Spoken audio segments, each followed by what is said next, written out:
বাচ্চারা কিন্তু সব ধরনের খাবারগুলো খেতে চাইলেও সবজি খেতে কিন্তু অনেক বেশি বাহানা করে। তো আমি যেভাবে আমার ছেলেকে সবজিগুলি খাওয়াই, ভাবলাম আজকে আপনাদের সঙ্গেও সেগুলো শেয়ার করি। দেখা যাচ্ছে আমার অনেক আপুদের কিন্তু ছোট ছোট বেবি আছে, তারা কিন্তু সবজি খেতেও এরকম আমার ছেলের মতনই বাহানা খোঁজে। তো তারা কিন্তু এভাবে ট্রাই করলে ইনশাল্লাহ ওরা কিন্তু হাসি মুখে খেয়ে নেবে এবং ওরা বুঝতেও পারবে না যে ওরা কতগুলি সবজি একসঙ্গে খেয়ে নিল।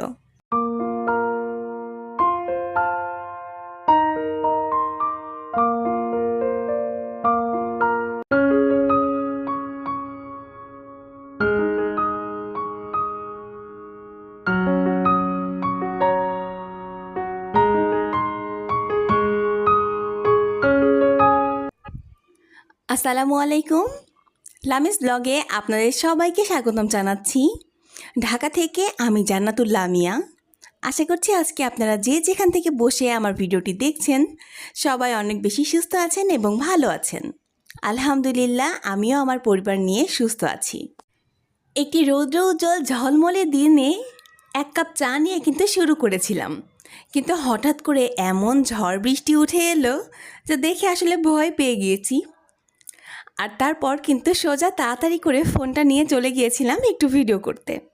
কিন্তু বাতাস এত বেশি ছিল যে আমি কিন্তু জানালাতেও দাঁড়িয়ে থাকতে পারছিলাম না, আর এত বেশি ধুলা উঠছিল যে আমার চোখে অনেক বেশি ধুলা জমে গিয়েছিল। পরে জানালা অফ করে আবার ঘরে চলে এসেছি। তো আজকে রান্নাও আমি একটু দেরি করেই বসিয়েছি।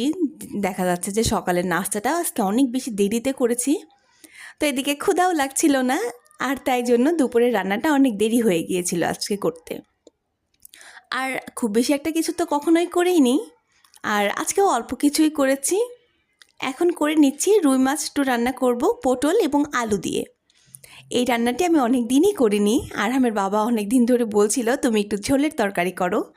আসলে ওর আবার এই ঝোলের তরকারিটা অনেক বেশি পছন্দ, তো তাই ভাবলাম যে আজকে তার পছন্দের একটু কিছু খাবার করেই দেই।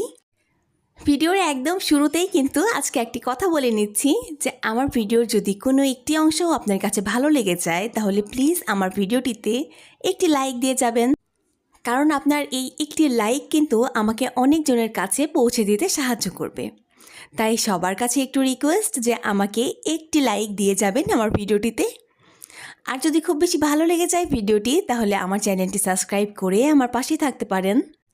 যিনি চ্যানেলটি সাবস্ক্রাইব করে নিয়েছেন তাদেরকে জানাই অসংখ্য ধন্যবাদ, এবং যিনি করেননি আশা করছি করে নেবেন। তো আমি কিন্তু এই যে দেখুন মজাদার একটি ভর্তা করব আজকে, আর এটি কিন্তু খুবই সাধারণ একটি ভর্তা, কিন্তু খেতে কিন্তু মোটেই সাধারণ নয়, একদম অসাধারণ একটি ভর্তা। এখানে রয়েছে পটলের খোসা এবং কালো জিরা। কালো জিরার তো কত রকমের উপকারী আছে, আর এটার তো আসলে বলে শেষ করা যাবে না। তো আমার কিন্তু কালো জিরাও অনেক বেশি পছন্দ, আর এই দুইটার যখন একটি ভর্তা করা যায় তখন কিন্তু অনেক বেশি মজা লাগে খেতে। তো আমি কিন্তু দুপুরে এগুলো দিয়েই আজকে রান্নাবান্না করেছিলাম, খাওয়া দাওয়া করে নিয়েছি। তারপর সবাই মিলে কিন্তু দুপুরে একটা জম্পেশ ঘুমও দিয়েছিলাম। এরপর কিন্তু উঠে একটু ভাজা পোড়া খেতে ইচ্ছে করছিল, কিন্তু আরহামের বাবা তো বাসাতে ছিল না।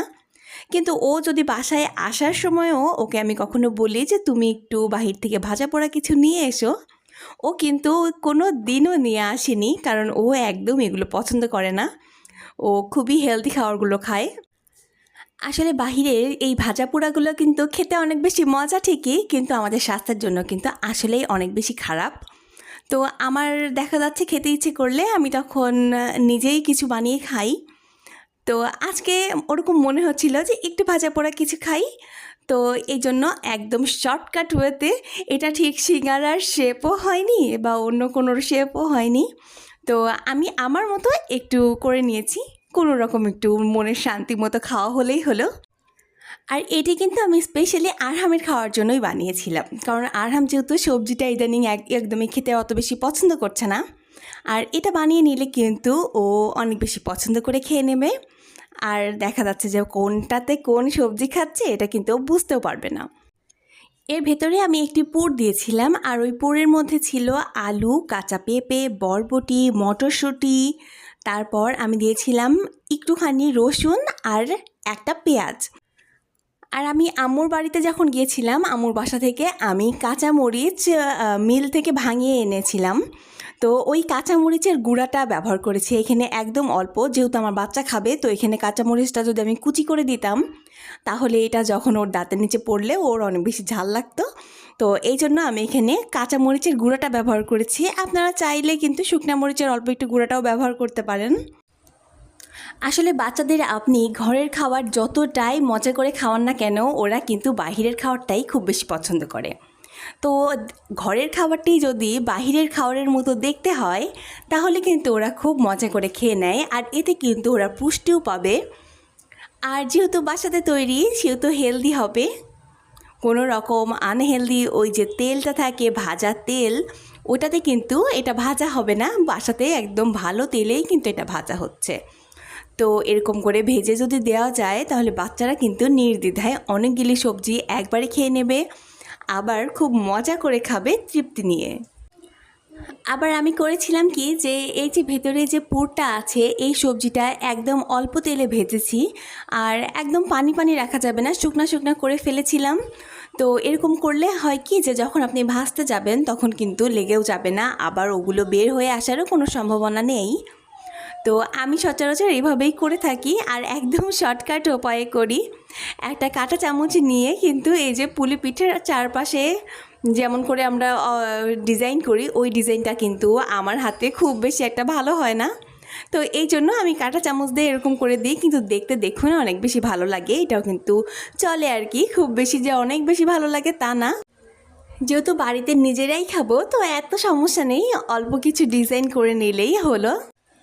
আর ভাজা পড়ার সঙ্গে কিন্তু চা না হলে কি চলে বলুন। আর আমি যখন চাটি চুলায় বসাতে গিয়েছি তখন দেখি যে দুধটি শেষ হয়ে গিয়েছে, তারপর এই জন্য আবার দুধটি জাল করে নিলাম। এরপর আমি চাটা আগে বসিয়ে দেব চুলায়, আর ওটাকে একদম অল্প আঁচে ওটা রেখেছি যেন ভাজা পোড়া শেষ করে তারপর চাটা নিয়ে যেতে পারি। আর আমি কিন্তু অনেকগুলো রুটিও করে নিয়েছি। আর আপনারা হয়তো বা খেয়াল করবেন আমি যেই ডোটি বানিয়েছিলাম যেই পিঠাটার জন্য, ওটা কিন্তু একদম রুটির যে ডোটা ছিল, মানে আমি রুটি বানানোর জন্যই আজকের ওগুলোকে করেছিলাম। তারপর দেখলাম যে রুটি যেহেতু হচ্ছেই তাহলে এরকম করে কিন্তু একটা নাস্তা করে নেওয়া যায়। তো একটি রুটি বানিয়ে তারপর আমি ওটাকে 4 ভাগ করে ওরকম করে বানিয়েছিলাম। তো তারপর আমি রুটিগুলোও বানিয়ে নিয়েছি কালকে সকালে খাওয়ার জন্য। আর এই যে দেখুন কি যে মজা হয়েছিল এটা খেতে, আর ভাজা দেখেই কিন্তু অনেক বেশি মনে হচ্ছে যে খুব ক্রিস্পি হয়েছে। আর এই জাতীয় খাবারগুলো কিন্তু একটু ক্রিস্পি না হলে মজা লাগে না খেতে।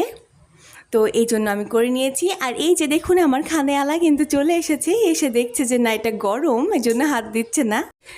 তো যাই হোক আজকে অনেক কথা বলে ফেলেছি, তো আজকের ভিডিওটি এই পর্যন্তই রাখছি। সবাই আমার জন্য দোয়া রাখবেন। দেখা হচ্ছে পরের ভিডিওতে ইনশাল্লাহ। সবাইকে খুদা হাফেজ, আসসালামু আলাইকুম।